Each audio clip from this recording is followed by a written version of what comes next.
wanted to give a little bit different angle on gluing these strips. I'm actually right at the nose right now. And one thing I wanted to point out is to really make it across the nose, you're probably going to need to do a couple of different strips because of how the angle is. So I'm going to actually cut this strip short and start another strip to kind of go that direction. So I don't really want to overlap the fabric there since it doesn't really stick to it very well. So I am going to finish this one here.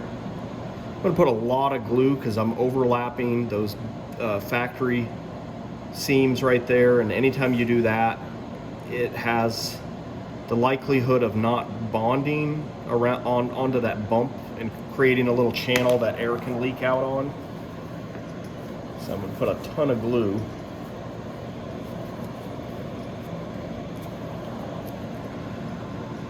Put some good pressure, even dig my fingernails kind of on either side of that factory seam.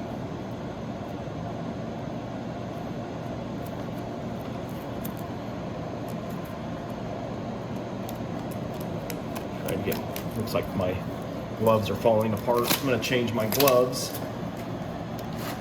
Something that's a good idea to do about every hour or so. And this white stuff right here is actually some of the latex from the latex gloves kind of falling apart.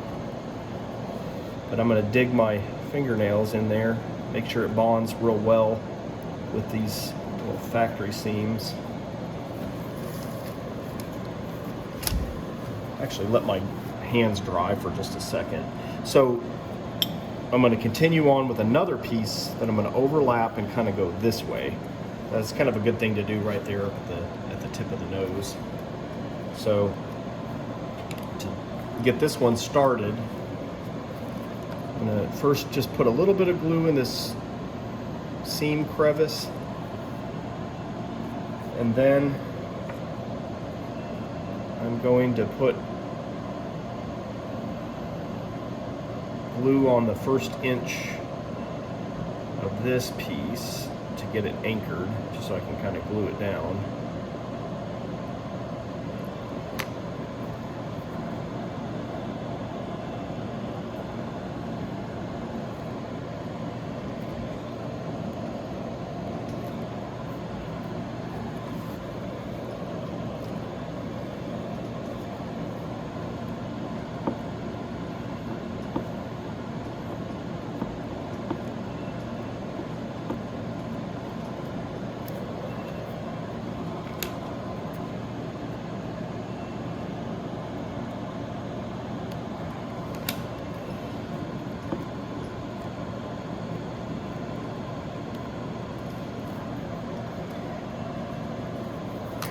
Hands should be dry enough to put these gloves on.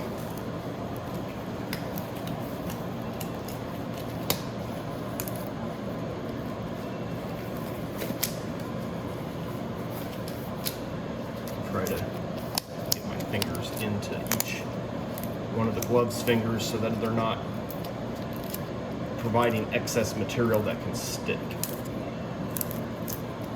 All right, so I'm gonna peel this back until I can see glue going all the way across from there to there.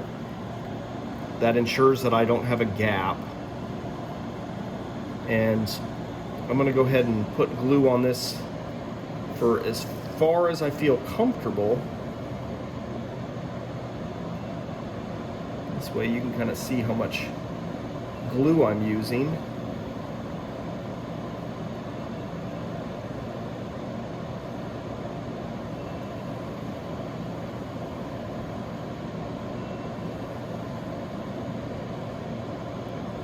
Then, as I lay it down, I'm going to put glue into this crevice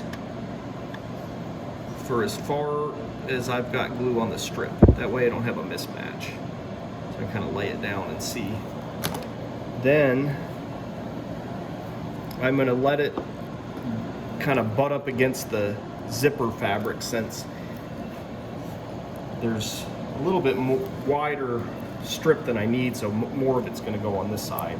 If I were further away from the zipper fabric, I would just center it so that I had half on this side and half on this side. And then down here where I've overlapped this other one, I'm going to use my fingernail to kind of press in around the curved end of this strip that's underneath, so you can kind of see it there. Because air can possibly leak out of a little channel that gets created where there's a discontinuity in the height of the material.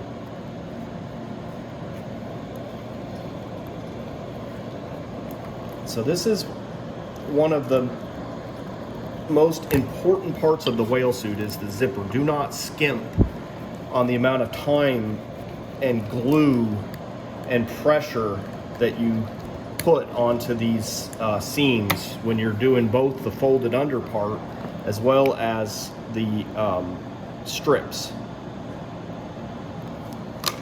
If you start going fast, you're going to be spending a lot of time trying to fix holes. Guess what? Because I put good amount of glue and time and pressure into these, I will bet money that I inflate this thing and have no leaks.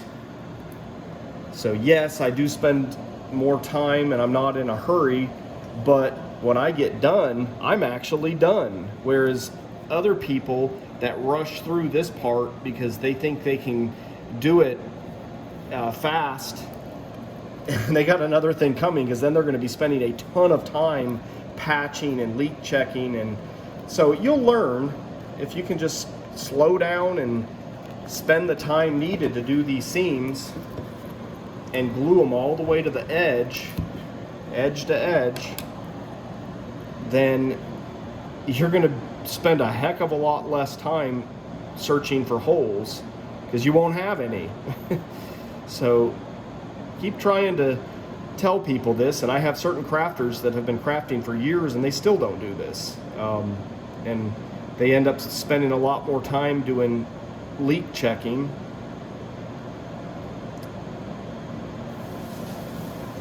they could just go ahead and spend a little more time when they're doing this stuff, and then it'll be done and there's no leak checking.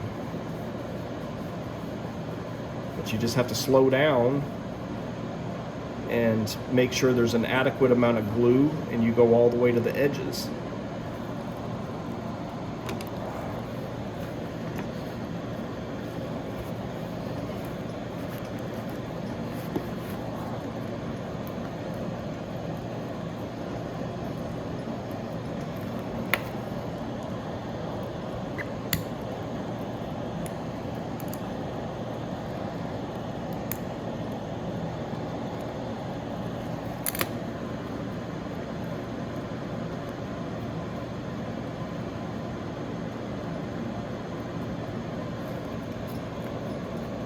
Really, this folded underseam should have enough glue to be airtight without even needing this strip that we put over it. The strip really should be more for reinforcement, but I think for a lot of people, they end up making that their primary sealant or primary seal for the inflatable chamber, when really the folded under part ought to be, and then this is just a reinforcement.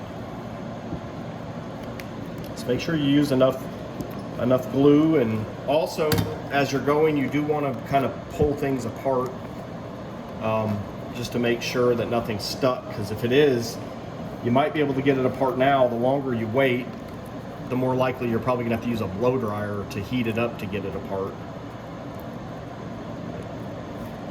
Where you got your overlaps, you overlap some of these factory seams, you probably want to come back and use your fingernail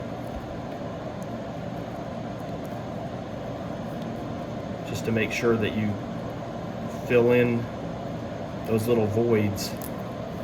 And then if you're not glued all the way to the edge, go ahead and take care of it right now as you're doing these seams.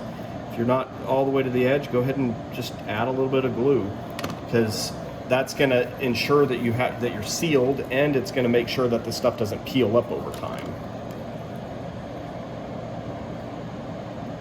So I just found one right there.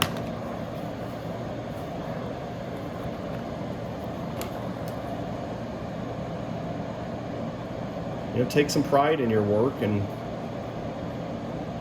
wouldn't it be cool if this thing lasted for years and years and years? Well, it can. I've got some stuff that has, but it's got to be glued all the way edge to edge so that it doesn't start peeling up. I mean, you're already investing so much time, you know, probably 20 hours making one of these things. Spend just a little bit more and make sure the edges are glued down so this thing's going to last forever.